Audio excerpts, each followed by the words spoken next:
Wala tayong pwedeng ipagmayabang sa mundo ito. Totoo, wala. Wala kahit isa.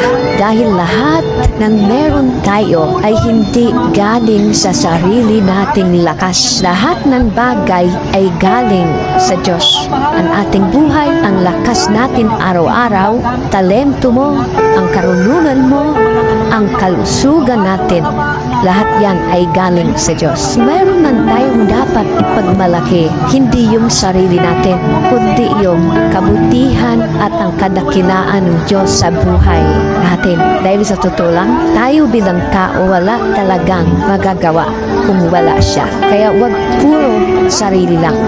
Magbigay ka din kahit kaunting panahon para sa Kanya.